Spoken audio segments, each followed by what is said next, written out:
the time. Forever? Tangent. Old. Halt. Hashtag always MGM. You are approaching the unloading area. Calm down. AK haters. But what if it could? Behold, the Disney majesty of the breeze. Sistine Ceiling. For the kids. A salute to all theme parks, but mostly Walt Disney World. What a cute ending. Aloha and Don't DIllo it. This is Theme Park Thursday with DIllo's Diz. She is Jen. Hello. And I am Frank, and this is episode 401 of Theme Park Thursday with DIllo's Diz. Much better connections this week. Don't jinx it. Oh, I'm sorry. Jinx it. You're going to become a fuzzy wuzzy, had a podcast. What was the name of we decided? It was Fuzzy Wuzzy was a host, I believe. Oh, Fuzzy Wuzzy was a host, yes. But we are here live on our YouTube channel. You know, we're a YouTube partner. We do all the YouTube things. Yeah. I mean, not great, but we do them. You're here. So, you know, if you're listening to the audio of this, subscribe. If you're just dropping into the video feed, live stream thing here, subscribe. But for now, we are officially starting our Fall into Nostalgia series. Yes. So excited. We have a fancy graphic, but we're scared to show any video We tonight. can't show any video. We were doing something over at DillosDizResort.com, which is our Patreon, where memberships start as low as $1 a month. We were over there prior to this recording doing another recording. The videos were not working. Not going so we're not great. going with anything tonight. Not going so great. So, Fall into Nostalgia is commencing with this episode, but first, a tangent that I have not prepared Jen for. Oh, alrighty. You might want to cue up the King from Hamilton for this one. Da, da, da, da. It's, pennant race season in Major League Baseball. And, the Mets, they're making us agita here in New York. And as expected, in September, it wouldn't be pennant race Mets baseball without some agita. But what I really want to talk about here today is if a baseball is hit into the stands and there is a child anywhere involved, you just let the child have the ball. If you don't know what I'm talking about, go on social media. Your entire algorithm has now changed. Also, if you never really had the ball to begin with, it's not your ball. I have been going to baseball games for a very long time. And I'll be completely honest and fair here and say the only time that I have recovered a foul ball in the stands, it wasn't a catch. It wasn't hit right to me. It fell in the row behind me. I lunged over. I reached for the foul ball. I got the foul ball. Yeah. And some people would say that doesn't count you got a foul ball. But it counts. It counts. Hit by Jose Reyes, who, of course, is one of my favorites. And here's the thing. Mm-hmm. Do I remember anyone else who was around me at the time? I sure don't. Mm-hmm. But if a child said something, or a parent of a child had said something to me, you bet your bottom dollar they would have gotten that ball. So I'm just saying it. I'm putting on record here. Jen is writing down the time so she can edit it right out of the podcast. No, it's fine. It can stay. I'm so annoyed, per usual, by the online discourse that has taken place since that clip. I can't. Conversely, I have seen plenty of clips now where other fans or baseball players or anything are then super kind to children as a result.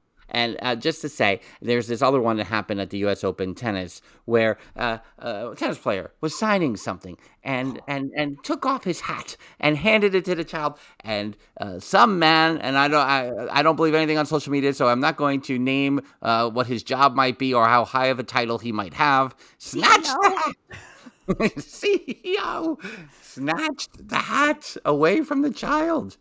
And what he said, like, first come, first serve, or like finders keepers. I don't know. I can't. And everyone's like, oh, if it's not such a big deal, then give the hat back to the kid. Like, People. So, all this does this tie into Disney No, talk a little no, bit? not Yeah, really. I mean, No. I don't know. It could be. Could be. You could make it work. We are here for the fall into nostalgia that Jen and we wanted kind of a reboot, and of course, nothing says reboot more than talking about foul balls and baseball stands. And with a little bit of behind the scenes of our first trips, each of our first trips. My first trip, which was without Jen, because Jen wasn't alive yet, and Jen's first trip, which was a few years after. So that's what we have on our docket here today. We have some props. We have some maybe some photos to share of at least my 1981 trip. So since Jen's got the props, I'm gonna kick it over to her to get started. Oh, kicking it over to me. I mean, any excuse to bring this out, I'm gonna do it. And we haven't seen this since one of our What's in the Attic episodes. If you're watching or listening for the first time and you're like, what's in the attic? Go to our YouTube channel. There's a playlist for them, and it's all the random things in Mama and Papa DIllo's attic that they've kept over the years relating to Disney. And there's still plenty more to find up there. But this folder particularly contains quite a few items from the years we're discussing, because not only are we talking about like our first trips, which I have to be honest, I couldn't tell you much about memory wise, but also just that time period in the parks anyway. So, does 2-year-old Jen have memories? No, again, I think a memory I have is more so being in the Polynesian room. But beyond that, no, except from pictures I've seen. So. Yeah, I think for me, because I was 6 going on 7 on my first trip, I have more of a memory. And then certainly I was 10 going on 11 when Jen had her first trip. So the memories are a little more for me. But that folder Jen's holding is a glorious late 70s, early 80s shade of green from the Polynesian Village Resort Hotel. It has excellent design across both sides of the folder of the Maui what totem, I don't know what you want to call it, that sits in the Polynesian lobby to this day.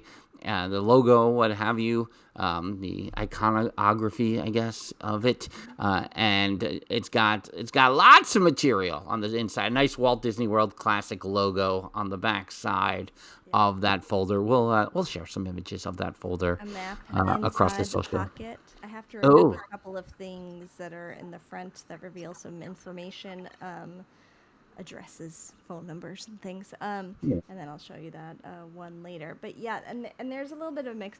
There were a few 1992 things slipped in here, so we'll save that for another time. But I tried to keep the years we're discussing on kind of one side of the folder here. So.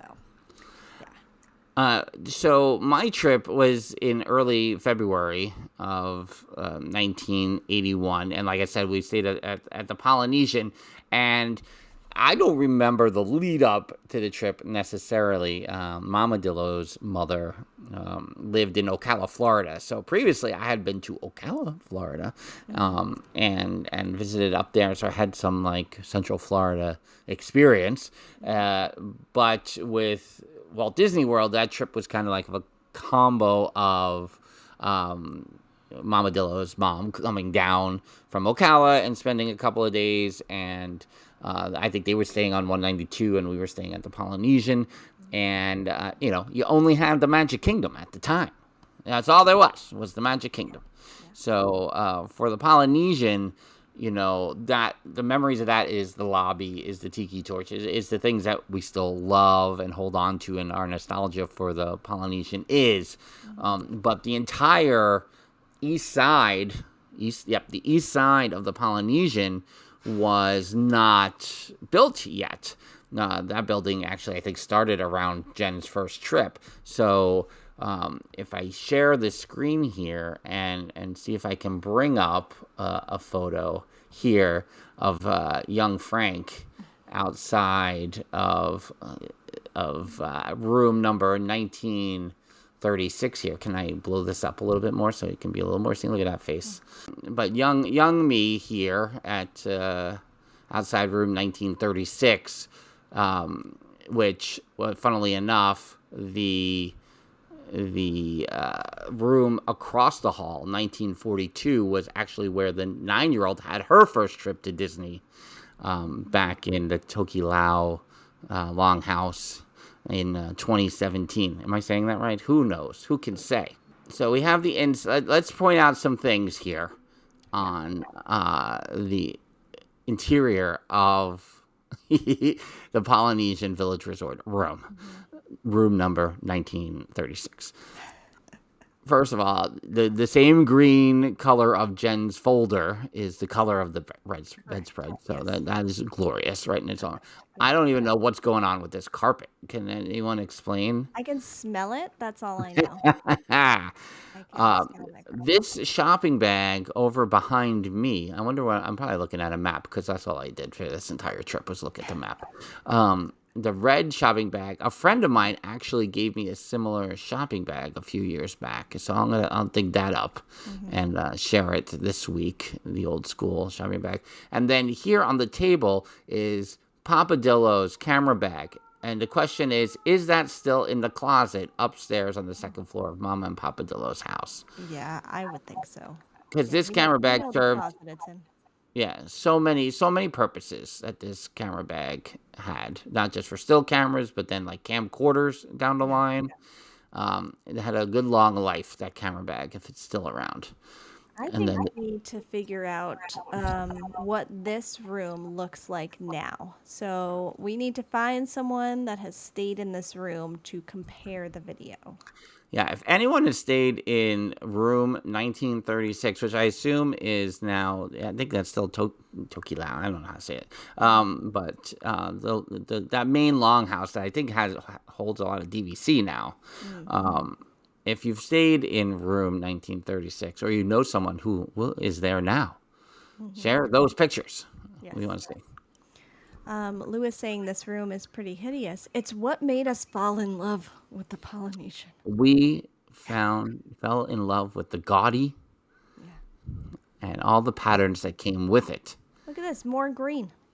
I mean, was this like the color of the time? Like this olive? It's not even an olive green. I don't even know what. Someone can give me a better description of this green. Is it like a pea green? Could be a pea green. PEA, a pea green. Yeah, who's peeing green? Pea green. Yeah. I mean, but the pants are green. I mean, and do people have matching monorail pants to their color of their monorail? That's a question I want to know. Cutbacks. They don't do that anymore. Those cutbacks. A little bit of the Center Street, or is this? I'm trying to think if this is. I think that's Main Street, but now I'm looking to the left and I'm thinking it's Adventureland. Oh. I thought it was Main Street, like off to the side, like one of those little. That's what I thought. It was a side street, but now I'm looking at the exterior to the left here. Interesting. We'll share this picture if anyone can properly identify. Yeah. As we go through here, I mean, normal views. We're into the views very early on. Oh yeah. Walking down that ramp, looking at the contemporary gloriousness. Hey, look! It's the original colors of Cinderella Castle. Oh, coming back soon. There was a very good discussion on the Monday Morning Monorail podcast this week about the colors, if you want to go back and listen in. And again, you know, we're all about enhancing and things like that. And, I like, you know, maybe it's because I'm a Mets fan. I like a little more royal blue, but and I would say this blue is in this castle. But the trees in front of the castle is not a real thing anymore. Yeah. Some people have a problem with that. We've had a discussion about that before, right? The trees in front, whether or not you miss them or they're better without. Yeah, I think it's in the eye of the beholder, I think. How do you like that reveal? Do you like the reveal, boom, castle, or do you still need it to be off in the distance behind some trees, I guess is the question. Interesting. Also, if you're listening on the audio, feel free to check out this video on YouTube, and you'll be able to see the photos we're scrolling through here. Yeah. This is the Penny Arcade. Let's talk about the cowboy hat for a second here. Oh, sure. I like the Cowboys. I don't. You did. I was into the Western stuff. More of that is coming out as we discuss this time period in your life, and you join Facebook groups and share photos from your childhood.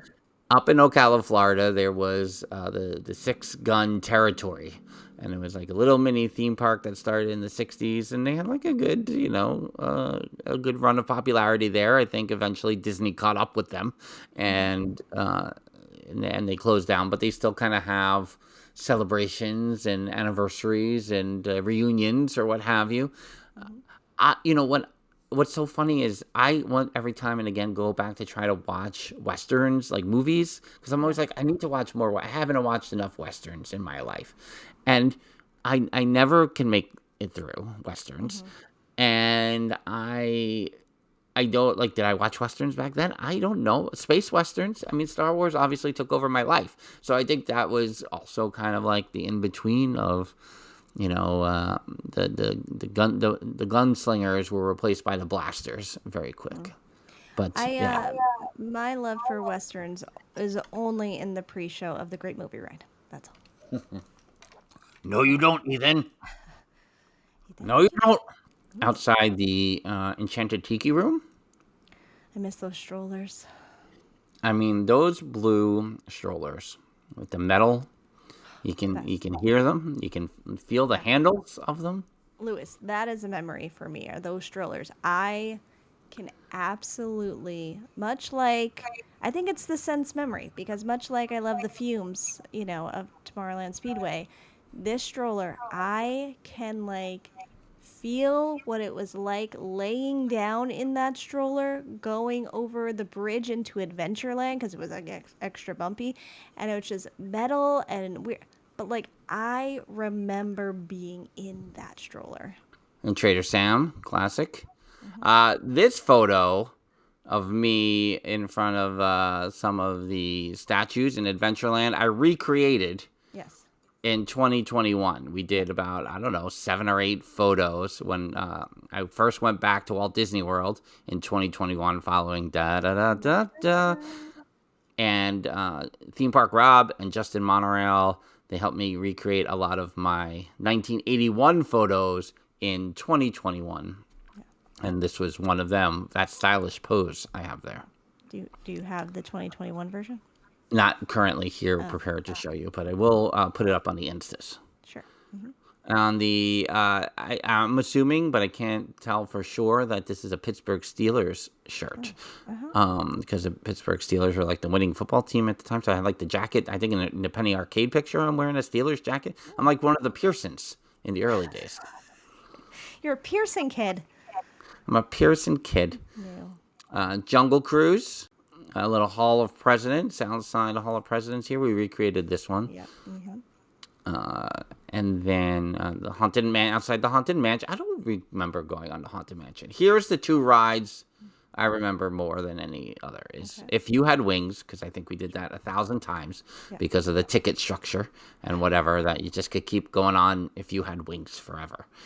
And we tell the story of Space Mountain, because I think I was duped into going on Space Mountain. That it wasn't going to be scary.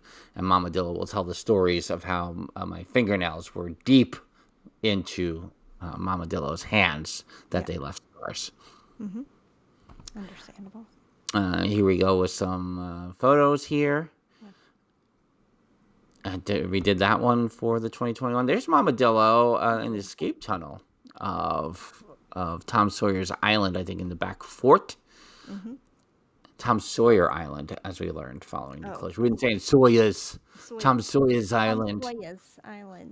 Tom Sawyer's Island for many years. Mm-hmm. And then Fort Sam Clemens, which then eventually became Fort Langhorne, I believe. And did I know when I was 6 that this was Mark Twain's real name? No. But I figured that out. Mama DIllo and you in that photo. And technically the back of but there's me holding on for dear life, apparently. Barrel Bridge. I don't want to make anyone upset about the rivers of America, so I'm going to move on. Let's talk about my hairstyle for a second. What would you call this? Like Shaggy late. chic. What'd you say? Shaggy chic. Shaggy chic. Because it's not like Beatles like esque, No. right? It's like There's a little bit of a helmet shape to it. a little bit of, maybe I thought I was like doing a Darth Vader thing. I don't Maybe. know. Outside Pecos Bill, yeah. A question from Lewis. Two questions. Are you climbing on the wall at the Hall of Presidents?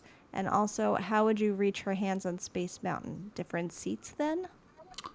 The second answer first, which is yes, you would sit in front of somebody. Like you didn't have an individual back then, so you kind of did the like log flume, sitting someone in between someone's legs situation on Which Space is Mountain. insane. That's insane.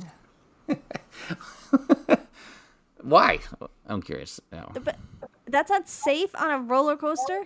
Sit like that? I mean, I think it's fine. That's- And the wall of Hall of Presidents? Well, you saying I shouldn't have been climbing up on the wall because like I that's think he against was the just rules? asking. He was just, I think I'm yeah, standing on the wall of the hall. mean, I'm standing on the wall of the hall of. I'm standing on the wall of the Hall of Presidents. the wall of the hall. So yes, and to say obviously in this picture of me outside Pecos Bill Cafe, like Thunder Mountain, kind of new in the background there. This whole little area there was a small little train station for the Frontierland train station. No sign of any sort of new areas coming for another 10 years or so. There's the Frontierland train station right there. I mean, look at it's like literally like a model of. Yeah. That's on DIllo's train board. Like it's like I just, really love that. but it's interesting to see all the foliage there as well. A little parade sitting on Main Street. We talked about, to mention a couple episodes back, episode 399 with Neil O'Brien, we talked about kind of the time period between Jungle Book and A Black Cauldron, because his book After Disney focuses on that. Not that we talked about The Rescuers too much, but all those movies of that time, The Rescuers, The Aristocats, Robin Hood, like they were so prominently featured in these parades and in character meet and greets and things. And you go, they were still the thought being, get them in people's minds, and then when the movies come out again, they'll go see the movies.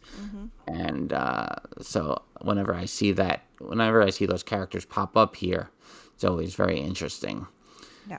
What do we think of Tomorrowland here? Obviously, we're about 12 years before we did like the Jules Verne, changes to Tomorrowland. Does it need to go back to this? Yeah, obviously. What are you gonna ask? Are you gonna ask that and think we're gonna go? No, it should look more tomorrow-y. No, go back. Obviously. Starjets. Exactly my face today. I still walk around Walt Disney World like that today. That's, yeah. 20,000 Leagues Under the Sea. I didn't really.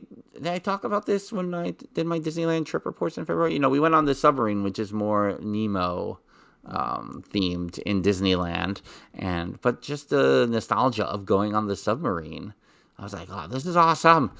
Yeah. That's me being terrified outside Snow White's Scary Adventures.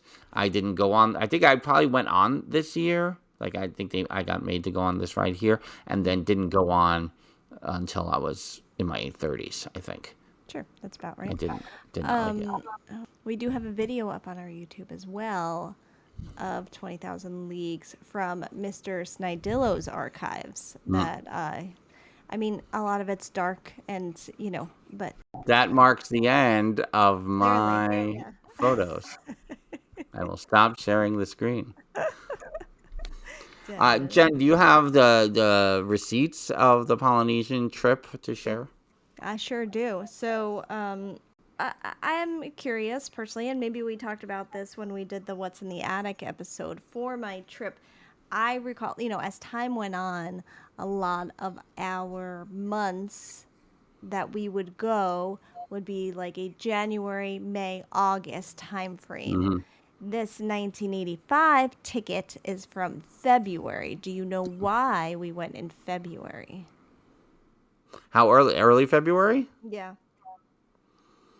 I feel like because if someone in the chat wants to look up the date of the Bears Patriots Super Bowl, which I think is 86.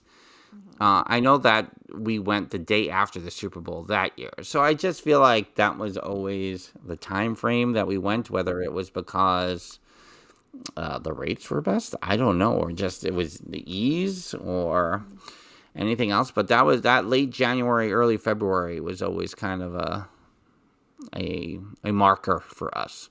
Before really we discovered both. First we discovered Christmas at the parks. Right. Because in 88, we went in January of 88, and then we went in December of 88.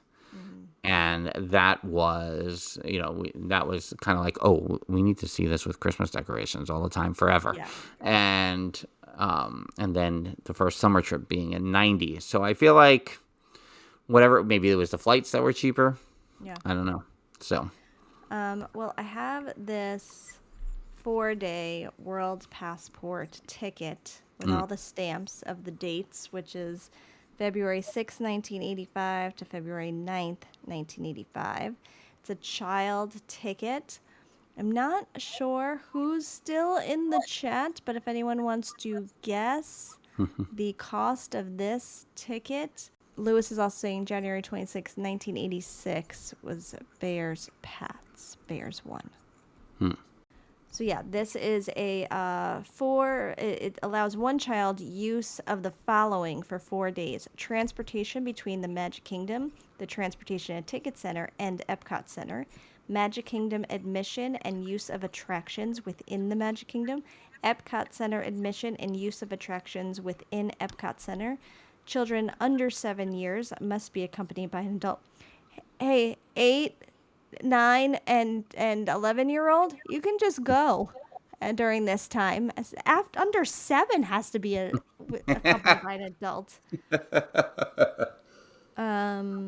Yeah. So let's see. $15, $25 for. Are you saying those costs for all 4 days or per day? I would love to see what you're thinking. I was asking the 8 and 11-year-old the other day to play this game as well as a precursor. I do also have receipts from the hotel as well as a room service for burgers, so we can play guess the price. Getting throughout room there. service. What, we didn't want to go to Stargate that day? What? I know. I mean, it's clearly not for us, and it's definitely for Mama and Papa DIllo because the order is interesting.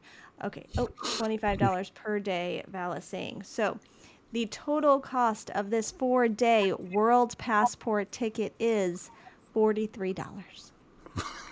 Sales tax included.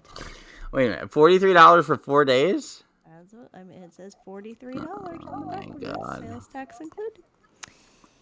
Yep. Okay. So then we have your accommodations at the Polynesian Village Hotel have been confirmed. Hold on. Let me cover Mama and Papa DIllo's address here, since it's still their address. So I am looking at this little carbon copy receipt here.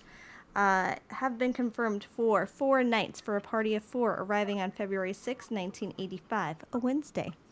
Reservation is for 1 guest room at the how much nightly rate? There was a deposit received. Check-in time after 3 p.m. Check-out time 11 a.m. How much did the Polynesian cost per night in February 1985? Place your bets. Place your bets. While we do that, I'll queue up some other things here. I also have maps to share. There's also this postcard here with Yes. I Hey, can hold see on the for a second. tower. Okay, so that's the ticket center behind there. I'm just trying to think. I think that's with every longhouse in effect. I'm trying to think. There's the thing. Yeah, I guess so. That's everything. All right. Should have done my nails if I was going to hold up pictures like this. Lewis saying that they had overbid when they were guessing the prices of the ticket. The price, drum roll, please. Oh, $30 per night, Val. It's a little bit more than that. So the price per night in 1995 was $110, which I thought was surprising. I was like, that is a lot of money. But also, could you imagine? $110 at the Polynesian every night. God, be so happy. All right. Then I have this room service. I don't think this really shows anything, but it looks like this little room service bill for 2 cheeseburgers, a Coke, and a light beer. 2 Cokes and a light beer. And the cost of 2 cheeseburgers, 2 Cokes, and 1 light beer comes to $19.69. That's how much a cheeseburger is now at Beaches and Cream. Exactly. Yeah. First of all, were we asleep when that room service came? Assume, because why are we not? There's no. Where did we time eat dinner? At that little table, that little or on the balcony, maybe. I don't know. I We'll mean, have to it sounds ask if right. they remember that. What? I don't know. Yeah. What do you mean? No, didn't we just go to Pinocchio's? I'm on a mission, by the way. If I can do one thing on our way to our 500th episode, it is bringing cheeseburgers back to Pinocchio's. They have to be the same too. Don't try to make them just a plain old cheeseburger. All right. I also have a receipt here from the Polynesian. Room 3602, by the way, is where we stayed that year. And so this runs from February 6th to February 9th. So it is a room 3 nights at the $110 rate, tax 3 nights at $5.50. Then there's, I don't know what, a room tax 3 nights at $2.20. Deposit received, telephone, long distance call, Tangaroa Terrace, right? Oh, yeah. That's the... $44.11. Okay. Telephone long distance, $6.05. Coral Isle Cafe, $21.74. I'm not saying it right. Alfredo's it's the main restaurant in the Italian Pavilion in Epcot. It was Alfredo's. Yeah. Okay. Polynesian. And there used to be a version in New York City as well, in Manhattan. Polynesian Drugs and Sundry something? Village and Sundries. Yeah. South Seas Dining Room, $21. Oh, by the way, at Polynesian Drugs, we spent $64. Think it. South Seas Dining Room, $21. Anyway, all of those things came to $661.22, which is the cost of one night at the Polynesian right now. Just to say, room 3602, presuming based on my trip to Disney, to the Polynesian in 1981, the views or the numbering is still the same, presuming that for the other buildings. So that would be what is currently the Samoa building, number 6 on your map. The floor, and this is all from touring plans. The 3rd floor, 2 queens plus a day bed. That's a view of the pool. The main pool, by the way, not the. So it says garden view, but it's the pool. Yeah. So wouldn't that also see the castle or no? No, it's looking out to the side. So it's, and I always kind of look that way. So if you walk the path down towards the lagoon, it's on the right. I see. Okay. If I give it views of the pool, marina, or Seven Seas Lagoon. Yeah, there is a balcony, so maybe that's where the hamburgers were eaten, cheeseburgers. Current, just to say, the current rack rate, $838 to $1,400 a night. Oh my God! And what was your $110. $110. They've gone up a bit, the prices. Here's a Polynesian Village room service menu. Yeah, well, listen, I don't know how these things fall in our suitcases before we leave. No, it's like, the part of it. Oh, yeah. It's fine. Yeah. Um, It wasn't like set on a desk or in a dresser or something like that. no, it's just given to you with the so breakfast here. There's a honeymooner special breakfast. I don't think they have that anymore. I'm just gonna assume. I need someone to tell me if on a Polynesian room service menu there is the honeymooners special breakfast, Jen, which all your is TikToks this week are going to be, I need someone to go to this room. I need correct. someone to read the menu. I still need someone to get me Innoventions footage from 2004 to 2006. That's true. Thank you. Okay, so for two, this honeymooners special, you get stripped sirloin steak, scrambled eggs, potatoes, and breakfast rolls with half a bottle of champagne. I don't know why half, but you get half a bottle for $27. Wow, I'll take that. Like, how much is one person at the Ohana breakfast? Right, $65. Good luck. Yeah. This is all, yeah, this is very interesting pricing. Maybe we'll take some pics and put them up of some of that as well. I would, before I get to maps a little bit here, I wanted to show what I believe, I know this is going to be backwards, but your Oh, handwriting, looks like it. probably. And Walt Disney characters. yeah, and so there's a picture Oh, of me drawing. I think I can tell. Oh, and I would have to go into what's in the storage. This is from a book of like how to draw characters because it has very much the shapes, Yes, shapes, yes. shapes. Yeah, Yep. interesting. Um, Been talking a lot about my art lately. I thought it was appropriate timing. Yeah, I for those of you listening to the audio, I'm showing artwork of Frank's. You know what I saw the other day, and I don't know if it's in my photos or I was scrolling our Instas or what, but it was a drawing of Scrooge McDuck that the 11-year-old did. Oh, yeah. Yeah, you know what I keep forgetting? I don't think I posted, or maybe I finally did when the Muppets closed. I'm not sure. In January, he did his first Kermit drawing after seeing the Muppets at Mama Melrose's. I Oh, can't okay. remember if I posted that or not. But yes, it was backwards to you, not us. Oh, okay, good. I'm glad you could see that. Climbing on the scenery, stealing menus, gingerbread vandalism. Gingerbread vandalism was not us. We have Not us. nothing to do with that. Okay, so I have in my possession here an Epcot Center guidebook, Yes, a Magic Kingdom guidebook, nice. and a Discover guide. Oh, And they are all from these years. So I think, first of all, the fact that when you open the map, you can open it on this small little page here. that's all you need. That's it. And and of course, brought to you by Kodak on the back here. Yeah, so photo tips. You also get photo tips from Kodak.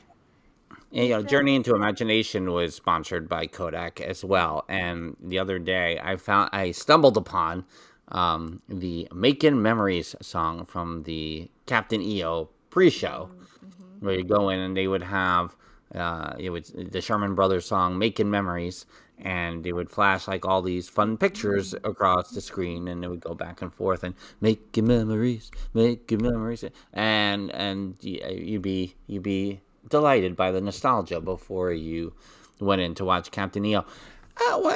Why can't we do that anymore? We didn't have, we have so many more pictures out there in the world. We just need them to be put in sideshows in Disney attraction pre-shows. That's all we need. Okay. Let's tangent about this. So, first of all, yes. And I was sad when that went away.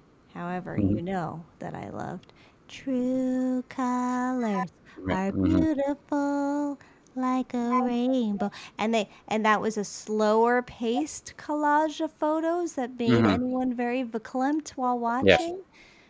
Also, the Magic Kingdom, before Wishes, would sometimes, when they were testing out their projections, play The Magic, the Memories, and You. And during that, put photos up on the projections of people at the parks. Yeah. And it was glorious. And it got you teary-eyed. Or And I know we got the Instas and we got the TikToks and we got all the things now. Yeah. It doesn't mean those things go away in your theme parks. no. We need to still know on your Walt Disney World Resort television. You know, you can put them there too. Yep. Come on. Nice. I think I put it on our Facebook page. The video of the child pulling the sword out of the sword in the stone, and like she did a little magic wand fairy thing across it, and then she lifted it up, and I was like, this is it. That's all you need in life. Yeah. The first TikTok I came across today was a family surprising the 80-year-old member of the family on his birthday in a picture in front of the castle. Yeah. Did I need to cry on a Monday morning? No, but here I am. Would I have been worse had I been walking past that situation? Absolutely. I'm teary every time I'm seeing someone holding up a onesie. I love it all. And you should be posting all of that more, Disney. Put it around. That's all it should be. Like as I ranted at the beginning of this podcast, and if you're still listening, thank you, or watching, but I am enjoying how a little bit of the algorithm is taken over by people who are doing nice things for kids by giving them the baseball, giving them the item, whatever it is. Yeah. More of that in the world. Yes, thank you. I also have, again, things they give you when you check in is the Polynesian Village valet list. Here. So if you need valet service information, any dry cleaning, clean and press or press only, there's options for both. So if you wanted a suit, maybe we'll go with a tux suit because that's the expensive one. If you wanted that cleaned and pressed, that would cost you $6.30 for an entire. You think Barry Jacobson comes to your room and picks that up back then? We have to send this picture to him. You should hold it up and then take that. Yeah? No, you think it'd be like, you guys can't take that. I don't know. I don't know. Well, I mean, just like I said, it was in a thing. We didn't know. No, I don't remember. We also have some autographs here. Oh, okay. For those of you scoring at home, the Minnie's Menahui, I think I don't know if you're saying that right. Breakfast was what preceded Ohana, basically at the Papit Bay Veranda. I practiced saying those words a couple of years back for the purpose of this podcast. I don't know if I'm saying it right anymore.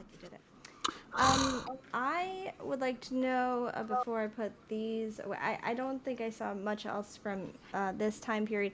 Is there anything you needed me to check on in any of these maps to confirm or a name of something? No, can you confirm in that Epcot map whether the Living Seas is open yet? Because it may determine if it's actually 85 or 86. On this map here, the future site of the Living Seas. So there you go. It's an 85 map right there. Because in 86 is when I think the first time, and I wrote an essay about this in 6th grade and made it to the finals. I was like the premier essay in the class. And moved to it was the selection of my class to face all the other essays, in which case I was then soundly defeated. But I wrote an essay about that first trip to Disney where the Living Seas was open, so that 86 trip. And when I walked out of the Living Seas is where you could see the what was presumed to be later on I won't say it was definitively that in the distance that the Challenger had exploded that day. Because as Lewis and Val mentioned in the chat earlier, that Bears Patriots Super Bowl was on January 26th, 86. Your birthday was on Monday the 27th. That's when we traveled down. The Challenger accident was on Tuesday the 28th. Yes. And that was the first couple days. There's a faint memory for me there of being in Epcot. Yeah. And all of that also sounds more backup as to why you're a Pearson kid. I mean, it's and that was a crazy day because then I remember walking around the entire World Showcase, and that is all anybody was talking about. Everybody was talking about what happened, and that's what ended up going in that essay. As I say this, if you're listening to the audio feed, then the other portion of this is that the audio for this podcast will be dropping on September 11th, which is a big deal for us in New York and around the world, obviously, but for us in particular, I think it impacted us differently. Things we've been kind of revisiting the last couple of years, because 4 years ago we were in Epcot on September 11th, and theme park Rob had asked me. I don't remember if he asked you or not, but I remember he asked me about it, and I was like, and at first I was like, oh, and then I was like, blah, just talking for a long time. And that was the day that we saw the party that night at House of Blues. And then last year we left for our meetup on the 11th. And when were you in line? Who was there first, me or you? Me. Yeah, so you were in line, and I was entering the airport as they were doing the moment of silence for the first plane. And you think, you go on with your life, and then you have something like that, and you go, it's like a flat, it's very, very heavy. And I think I always think about theme park Rob's question, because he asked both of us in World Showcase, as where you discuss all the major world events. And I think we probably realized, although we were both at Mama and Papa DIllo's house that day, that like we never really discussed it with each other, like over time. Like we were living it, but we never really like looked back or like talked about it much. So for theme park Rob to ask that, it kind of like took us back a little bit to be like, this is interesting that just to be asked about it. And I sent you a TikTok yesterday. Oh yeah. Because someone made a TikTok walking around New York and said, when it's like this perfect weather type of day in September, he immediately goes, oh, it's 9/11 weather. And I was like, oh, same, because 2 days before we went into the city to see Contact, right? And I remember mentally taking note, driving over the bridge, which I feel like we normally took the tunnel, unless we're in the tunnel and I'm just thinking of it because we might have been over the bridge because it was in Lincoln Center, so we were going up that way. Yeah, so that's why that makes sense. And being like, oh man, it's like such a good day. It's such a nice day out. And I do also think of that on like random mornings during the week when there's not a cloud in the sky. I'm like, oh, it's such a nice day. And I immediately think, and I think of those things going, I'm just weird that I think like that. And then to see that TikTok come up, go, oh, there's like just a lot of us living in these same types of thought patterns. And yeah, it still holds so much weight. And I also don't feel like enough, like as much time has passed. I don't feel like it's been that much.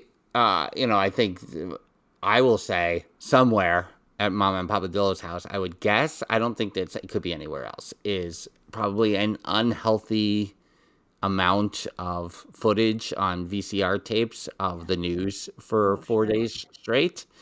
And that I think I might have said this on the podcast before, but I feel like I did not sleep for 4 days because I was just watching the news all night long. Sure.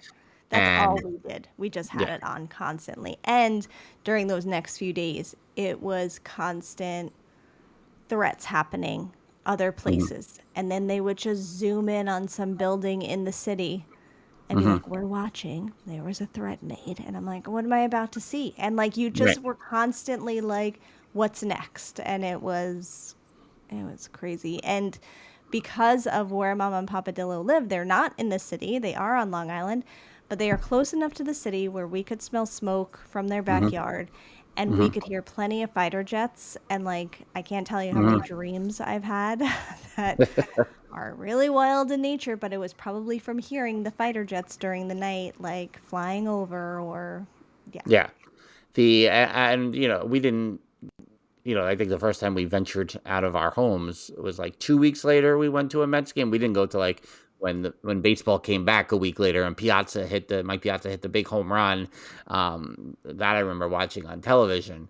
But we went like 2 weeks later to Shea Stadium, and coming on the Whitestone Expressway, the same way we drive to City Field now, and looking kind of at the skyline in the distance, and the skyline was impacted for a very long time with smoke on that lower half of Manhattan, and that was like, oh, now it's not on my TV anymore, it's in my view on this drive. And so those things just kept happening, and you don't realize how much things impact you until you keep looking back. Now, next year will be the 25th anniversary, and they're having the Mets play the Yankees at Yankee Stadium. And I'm like, boy, would I love to be in the stadium for that, but also I don't want to cry for like 2 hours. Sure. But it's definitely, and I was thinking, and like things I can't, I'll say it on the podcast, but I can't say it to Mrs. DIllo directly because we always go back and forth about JetBlue. JetBlue got me back on planes. Yeah. JetBlue was relatively new. Yep. Yep. I felt safer on JetBlue because they were new. I was like, oh, the DirecTV is a distraction.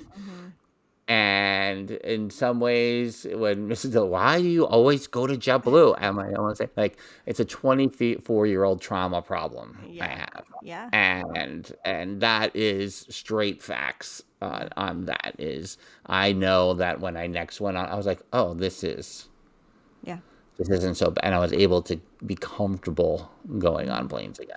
Yeah. This is a twist from our first trips, but also important to talk about, and still a weight that feels heavy everywhere, but probably especially in New York. And I feel like, I don't know, when it maybe at the resort, maybe we'll just go into more details about all of it, because I feel like once we start talking about all these things pop up in my head, and like different memories or different things and all of that. So, but World Showcase, if you want to talk about world events. Oh yeah, that's the place to do it. Yeah. It might be the best place to talk about world events is walking around the World Showcase. Is there anything else on our? I mean, I feel like I know I did more of the slideshow with my 1981 talk. There was, in terms of the nostalgia, the fall into nostalgia aspect. I mean, it's why the electrical water pageant is what it is. It's obviously our nostalgia for the Polynesian comes from these first couple of trips. But I will say that,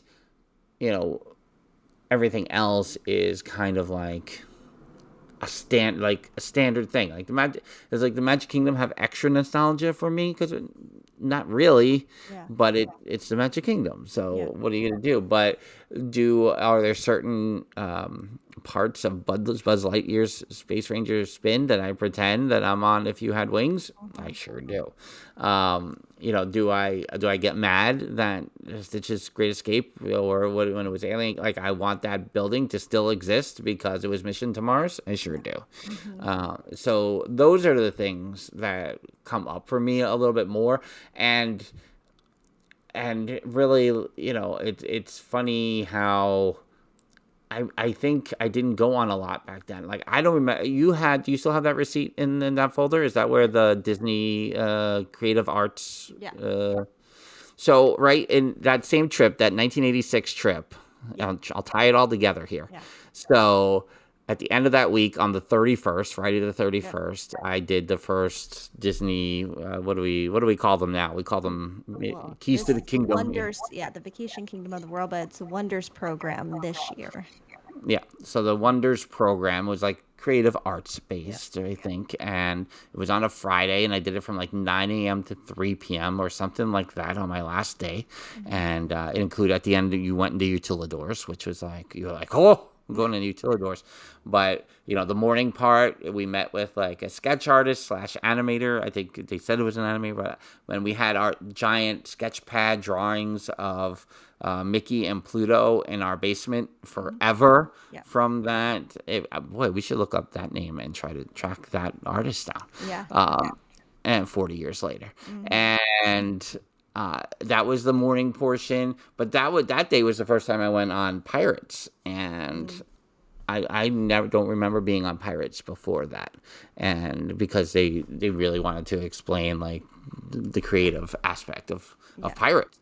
So there was a deeper appreciation from that day. But that program, 9 a.m. to 3 p.m., the Wonders program, how much was that program? That was $49.50. $49.50 right there. So look at all these paper receipts.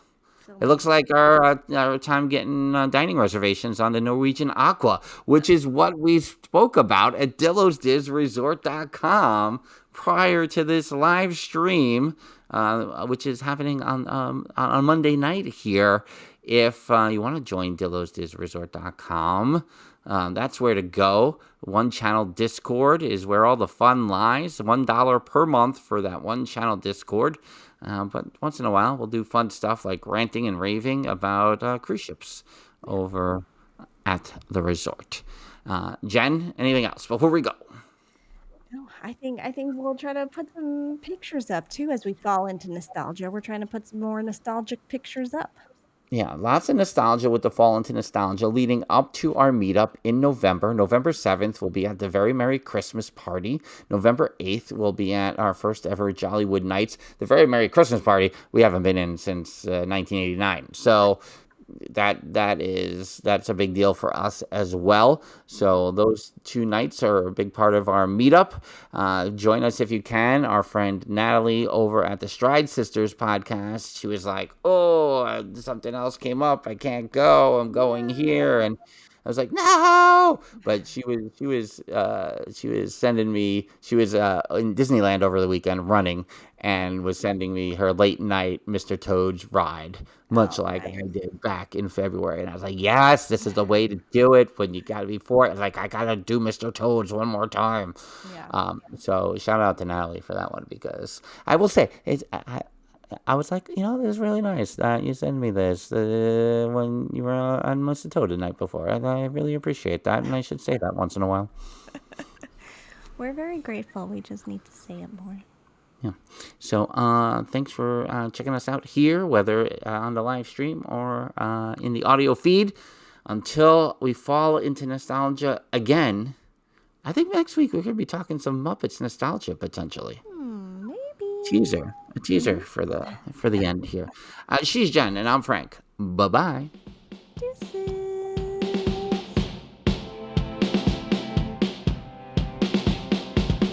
The Dillo's Diz podcast is hosted by Frank Cardillo and Jen Cardillo Snyder.